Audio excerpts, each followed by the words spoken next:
రేవంత్ నేను నరుకుతాం రా సోషల్ మీడియాలో వచ్చి చూపిస్తాను నేను. ఉన్నది చాలా వచ్చింది కదా. ఎవరది? వాడు ఎవడో పెద్దగా అరుస్తున్నాడు. మరి నీకు సోయి లేదా? నిన్ను నరుకుతాను ఒరే అని ముఖ్యమంత్రి అంటే ఇది ప్రభుత్వాన్ని ప్రశ్నించినట్టే కదా.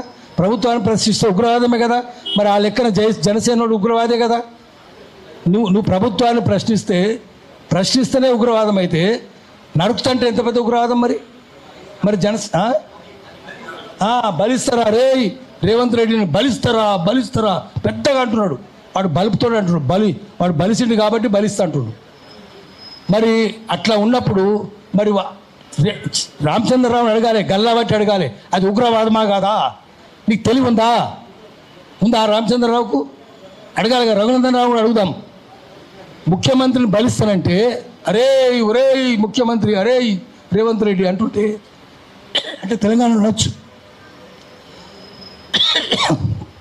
అంటే నేను చెప్పేది ఏమంటే మనము ఇక్కడ తెలంగాణలో బీజేపీ రేవంత్ రెడ్డికి మద్దతు ఇచ్చి రేవంత్ రెడ్డి ద్వారా పవన్ కళ్యాణ్ తీసుకొస్తానంటే బీజేపీ ఆత్మహత్య చేసుకుంటుంది. రాజకీయాల ఆత్మహత్యలు ఉంటాయి. బీజేపీ ఆత్మహత్య చేసుకుంటారనుకుంటుంది, కాంగ్రెస్ పార్టీ కూడా ఆత్మహత్య చేసుకోవాలనుకుంటుందేమో. అన్ని పార్టీలు కలిసే ఉంటున్నాయేమో తెలంగాణ వ్యతిరేకంగా. ఎందుకంటే కంపెనీలన్నీ వాళ్ళే, భూస్వాములంతా వాళ్ళే, దొంగలంతా వాళ్ళే, కార్పొరేట్ కంపెనీలు వాళ్ళే. అందుకని వాళ్ళంతా కలిసే ఉన్నారు. మనం ఇప్పుడు మనం కలవాలి. తెలంగాణ రాలేదు. ఒక చిన్న మాట చెప్పి ఆపేస్తాను నేను. తెలంగాణ అయితే ఈ 12 ఏళ్ళ తెలంగాణ నేను చూస్తలేను. మళ్ళీ అంత వాళ్ళ పరిపాలన నడుస్తుంది. అన్ని వాళ్ళే, సినిమాలు కూడా వాళ్ళే, అన్ని వాళ్ళే. ఏమన్నా ఉందా? మారిందా ఏమన్నా? నదులు అక్కడనే బారుతున్నాయి, నిధులు అక్కడనే బారుతున్నాయి, నియామకాలు అక్కడనే బారుతున్నాయి. అంతా వాళ్ళే ఉన్నారు. తెలంగాణ వచ్చిందనేది అది వాస్తవం కానీ సత్యం కాదు. సత్యం ఎపిస్టమాలజీ అంటాం, సత్య శోధన శాస్త్రం. అంటే ఏంటంటే సత్యం దగ్గరికి చేరాలంటే సత్యం శత్రువుల నుంచి విడదీయాలి. సత్యాన్ని విడదీయాలి. ఎవరెవరు శత్రువులు సత్యానికంటే అబద్ధం, అది మోసపూరితమైంది. అసత్యం అమాయకం, చిన్నపిల్లలు చెప్పేది. అర్ధసత్యం రెండింటికంటే ప్రమాదం. అది వక్రీకరణ, అదొక ప్రమాదం. అతి మేధస్సు, డీజనరేట్ మేధావి, దిగజారిన మేధావి, వాడు ఇంకా పెద్ద శత్రువు. ఎందుకంటే వాడు అసత్యాన్ని సత్యమని నమ్మిస్తాడు, సత్యాన్ని అసత్యమని నమ్మిస్తాడు. చూస్తున్నాం కదా. నేనే తెలంగాణ తెచ్చినని చెప్పే ఎక్కడ చెప్పిండు. ఆ బెల్లి వెళ్తే పేరు ఇక్కడ సిద్ధులు ముక్క కరుణాగర్ ఎవరు చెప్పలే. పేరుగాడు పోయి నమ్మిస్తాడు నేనే పులిని చంపినాను. అది ఇక fact is worst enemy of the truth. వాస్తవం అనేది సత్యానికి అన్నిటికంటే పెద్ద ప్రమాదకరమైన శత్రువు. ఏంది ఫ్యాక్ట్ అంటే వాడు సైకిల్ తొక్కుతున్నాడు, కాళ్ళు ఆడుతుంది, పెడలు తిరుగుతుంది, చైన్ తిరుగుతుంది, చక్రం తిరుగుతుంది, దమ్ము తీస్తుండా, రొప్పుతున్నాడు, చెమటలు కక్కుతున్నాడు, అన్ని నిజమే. కానీ వాడు స్టాండర్డ్ సైకిల్ తొక్కుతున్నాడు. నడుస్తుందా? ముందుకు పోద్దా బండి? పోదు కదా. Cycling is fact but not truth. వాడు ట్రెడ్మిల్ మీద నడుస్తున్నాడు ట్రెడ్మిల్ మీద వెళ్ళిపోతాడు. కాబట్టి అన్నిటికంటే పెద్ద శత్రువు వాస్తవం, సత్యానికి పెద్ద శత్రువు వాస్తవం. ఇప్పుడు తెలంగాణ వచ్చిందనేది వాస్తవమే తప్ప సత్యం కాదు. కాబట్టి మళ్ళీ తెలంగాణ తెచ్చుకోవాలి, ప్రజల తెలంగాణ తెచ్చుకోవాలి, ప్రజాస్వామిక తెలంగాణ తెచ్చుకోవాలి. దానికోసం అందరం ఏకం కావాలి. తెలంగాణలో కాదు, ఆంధ్రలో కూడా ప్రజాస్వామ్యం రావాలి.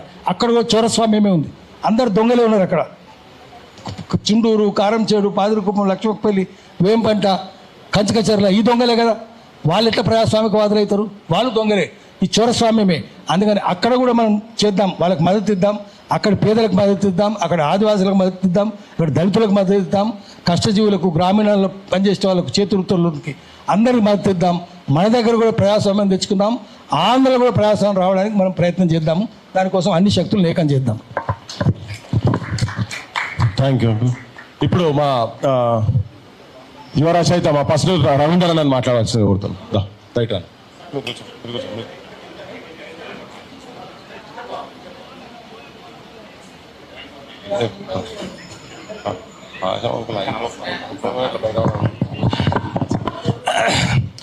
మీడియా మిత్రులకి, అట్లాగే రౌండ్ టేబుల్ సమావేశాన్ని ఏర్పాటు చేసిన క్రాంతిదల్కి, మా పృథ్వీరాజ్ అన్నకి, సభలో ఈ రౌండ్ టేబుల్ సభలో పాల్గొంటున్న నాయకులకి, ప్రజా సంఘాలకి జై భీములు. ముందుగా నేను పవన్ కళ్యాణ్ గారికి, జనసేన నాయకులకి ధన్యవాదాలు తెలియజేస్తున్నా. ఎందుకు అంటే వాళ్లకు తెలంగాణ మీద ఎంత అక్కసు ఉంది, వాళ్ళ అజ్ఞానం ఏ లోతుల్లో ఉన్నది, ఎంత పాతాళంలో వాళ్ళు ఉన్నారు అనేటటువంటి విషయం మరొకసారి నిరూపించినందుకు వారికి నా ప్రత్యేకమైనటువంటి ధన్యవాదాలు తెలియజేస్తా ఉన్నా. తెలంగాణ నవనిర్మాణ సంకల్ప సభ పవన్ కళ్యాణ్ గారు మొన్న ప్రకటించినటువంటి ఈ ప్రోగ్రాం పేరు, అది వాస్తవానికి అమరావతి రాజధాని నవనిర్మాణ సభ పెట్టుకుంటే బాగుండేది. ఎందుకు అంటే వాళ్ళ రాష్ట్రానికి ఒక రాజధానే లేదు ఇప్పటివరకు. ఆయనేమో వచ్చి పక్క రాష్ట్రాన్ని ఉద్ధరిస్తారట. ఇవాళ పవన్ కళ్యాణ్ ఇక్కడ ఖాళీ చేసి, అంటే ప్రతి శనివారం ఆదివారం చంద్రబాబు నాయుడు పవన్ కళ్యాణ్ హైదరాబాద్లో తిని పడుకుంటారు కదా, ఆ తర్వాత మళ్ళీ ఆంధ్రాకి వెళ్ళిపోతే అక్కడ ఆంధ్రలో ఉన్న నాయకులందరూ అడుగుతున్నారు, ఏమని అడుగుతున్నారు ప్రెస్ మీట్లు పెట్టి అంటే, ఒరే నాయన మనకు రాజధానే లేదు, నువ్వు ఇక్కడ మాట్లాడకుండా పోయి అక్కడెక్కడో ఉద్ధరిస్తా అంటవేంద్రా స్వామి, నువ్వు ఫస్ట్ మా దగ్గర ఉద్ధరించరాదు, మనకు రాజధాని లేదు అని చెప్పేసి వాళ్ళు దుమ్మెత్తి పోస్తా ఉన్నారు ఈ జనసేన మీద, పవన్ కళ్యాణ్ గారి మీద. పవన్ కళ్యాణ్ గారు మాట్లాడుతున్నటువంటి మాటలు ఎంత దుర్మార్గంగా ఉన్నాయంటే, వాళ్ళ జనసేన కార్యకర్తలు మొన్న తిరుపతిలో ప్రెస్ మీట్ పెట్టి తెలంగాణ అమరవీరుల భార్యలు వచ్చి ఇక్కడ మాట్లాడితే తాగుబోతూ వాళ్ళని తీసుకొచ్చి మాట్లాడిస్తున్నారు అనేటటువంటి ఒక కామెంట్ చేసిండు తిరుపతిలో. ఆయన బహుశా ఆయన హైదరాబాద్లో చేసి ఉంటే మళ్ళీ తిరుపతి పోకపోయి, ఆయన హైదరాబాద్లో కనుక ఆ కామెంట్ చేసి ఉంటే మళ్ళీ తిరుపతి పోకపోయి ఆయన. సో ఆడవాళ్ళని గౌరవించాలనే మినిమం సంస్కారం లేనటువంటి వాళ్ళు, తెలంగాణ అమరవీరుల పట్ల కనీసం బాధ్యత లేనటువంటి వాళ్ళు, త్యాగాలు చేసినటువంటి 1300 మంది బిడ్డలని అవమానపరుస్తున్నటువంటి వాళ్ళు ఇవాళ జనసేన కార్యకర్తలుగా ఉన్నారు అంటే కార్యకర్తల తప్పు కాదు, నాయకుడే అట్లా ఉన్నాక కార్యకర్తలు అట్లా ఉండడం చాలా సహజాతి సహజమైనటువంటి విషయం. కాబట్టి నేను పవన్ కళ్యాణ్ గారిని ఏమంటున్నానంటే, అయ్యా మేము స్క్రిప్ట్ డైలాగులు చదువుతలేం ఇక్కడ, మేము మా గుండె గొంతుకతో మాట్లాడుతున్నాం, మేము మా ఆవేదనతో మాట్లాడుతున్నాం, మేము ఆవేశంతో మాట్లాడుతున్నాం. కానీ దాని వెనకాల 60 ఏళ్ళ ఆలోచన ఉన్నది, 60 ఏళ్ళ దుఃఖం ఉన్నది. ఈ తెలంగాణ ఊరికే వచ్చింది కాదు. తర్వాత నేను ఒక క్లారిటీ ఇవ్వదలుచుకున్న మీడియా మిత్రుల సాక్షిగా, వాళ్ళు చంద్రబాబు నాయుడు గారు కూడా ప్రెస్ మీట్ పెట్టి నిన్న ఏమన్నాడంటే, దేశంలో ఎక్కడైనా సరే ఎవరైనా ఎక్కడికైనా పోయి ప్రచారం చేయొచ్చు, నేను కేరళకి పోయినా, నేను కర్ణాటకకి పోయినా, నేను తమిళనాడుకు పోయినా అని మాట్లాడుతున్నాడు. వాళ్ళు తమిళనాడుని వద్దని చెప్పలే, వాళ్ళు కేరళ రాష్ట్రాన్ని అడ్డుకున్నోళ్ళు కాదు, వాళ్ళు ఇంకో గుజరాత్ రాష్ట్రాన్ని అడ్డుకున్నోళ్ళు కాదు, మా తెలంగాణని నిండా ముంచినోళ్ళు కాబట్టి మేము అడ్డుకుంటున్నాము, మేము మా తెలంగాణని దోసుకున్నోళ్ళు కాబట్టి మేము అడ్డుకుంటున్నాము. మీకు రాజ్యాంగం ఇప్పుడే గుర్తొస్తుంది. గమ్మత్ ఏంటంటే రాజ్యాంగాన్ని వాళ్ళు ఉటంకిస్తూ ఉండరు. అది ఎట్లా ఉన్నదంటే దయ్యాలు వేదాలు వల్లించినట్టే ఉంటది. ఇంతకాలం 60 ఏళ్ల పాటు దోసుకొని తెలంగాణకు మా పృథ్వీ అన్న చెప్పినట్టు ఇన్ని అన్యాయాలు జరిగితే మాట్లాడనోళ్ళు ఇవాళ పవన్ కళ్యాణ్ విషయం వచ్చే వరకు మాత్రం ఎక్కడికైనా పోవచ్చు, ఎక్కడైనా బతకొచ్చు, రాజ్యాంగం కల్పించింది అని చెప్పి అంటారు. నిజమే, రాజ్యాంగం కల్పించింది వాస్తవమే. కానీ రాజ్యాంగంలో ఉన్నదా 60 ఏళ్ల పాటు దోసుకోవాలని? రాజ్యాంగంలో ఉన్నదా 369 మంది బిడ్డలను కాల్చి చంపాలని? రాజ్యాంగంలో ఉన్నదా 1200 మంది బిడ్డల ప్రాణాలు తీయాలని? మరి ఇన్ని చేసినటువంటి వాళ్ళు ఇవాళ రాజ్యాంగం గురించి మాట్లాడడం అంటే చాలా సిగ్గుచేటైనటువంటి విషయం. నేను ఒకటే చెప్పదలుచుకున్న మీడియా మిత్రులకి ఏంటంటే, పవన్ కళ్యాణ్ పోయిన సంవత్సరం మాట్లాడలేదు, లేదా గడిచిన 12 సంవత్సరాలుగా మాట్లాడలేదు. ఈసారే ఎందుకు మాట్లాడు పవన్ కళ్యాణ్ అనేది మనందరం ఒకసారి ఆలోచించాలి. ఎందుకు అంటే ఇప్పుడు అక్కడ పవర్ వచ్చింది, కూటమిలో ఉండడం వల్ల ఆయనకు పవర్ వచ్చింది, అధికారం వచ్చి అధికార బల్బు వచ్చింది, అధికారం బలం వచ్చింది. కాబట్టి అధికారంతో మాట్లాడుతున్నటువంటి ఆ మాటలని తెలంగాణ బిడ్డలు సహించడానికి సిద్ధంగా లేరు అనేటటువంటి విషయాన్ని నేను చెప్పదలుచుకున్న మిత్రులారా. కాబట్టి అధికారం ఉన్నది కదా అని చెప్పేసి విర్రవిగితే ఎవ్వరికైనా బుద్ధి చెప్తారు. మొన్న పవన్ కళ్యాణ్ గారు మాట్లాడుతూ ఆంధ్రప్రదేశ్ వద్దంటాళ్ళు, ఆంధ్రలో వద్దంటున్నారు, ఆంధ్రలో మాదిగలు లేరా అని చెప్పేసి అంటున్నాడు, ఆంధ్రలో మాలలు లేరా అని చెప్పేసి అంటున్నాడు. అయ్యా, నీకున్న సామాజిక సోయికి చాలా దండాలు, కానీ నీ అంత అజ్ఞానము, నీ అంత తలాతోక లేనటువంటి మాటలు మాట్లాడేటటువంటి మనుషులం మేము కాదు. దయచేసి ఆ రైటింగ్ స్క్రిప్ట్ చదివేటటువంటి పని బంద్ చేయండి. అవి సినిమా షూటింగ్లలో చదువుకోండి తప్ప పబ్లిక్ మీటింగ్లలో మా మనోభావాలను దెబ్బతీసేటటువంటి మాటలు మాట్లాడద్దు అనేటటువంటి విషయం ఇక్కడ నుండి మేము హెచ్చరిస్తా ఉన్నాం మిత్రులారా.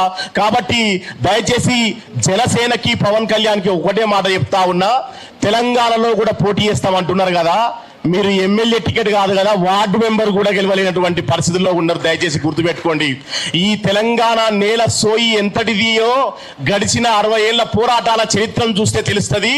ఎక్కడ పిడికడు మట్టి తీసుకున్నా సరే అది వీరుల కథల్ని చెప్తుంది, అది పోరాట కథల్ని చెప్తుంది, అది తిరగబడేటటువంటి తనాన్ని చెప్తుంది. కాబట్టి కాలోజీ అన్నట్టు ప్రాంతం వాడు దోపిడీ చేస్తే ప్రాంతంలోనే పాతరేస్తాం, ప్రాంతేతరులు దోపిడీ చేస్తే ప్రాంతం అవతల దాకా తన్ని తరుపుతాం అనేటటువంటి విషయాన్ని మేము తెలియజేస్తా ఉన్నాం.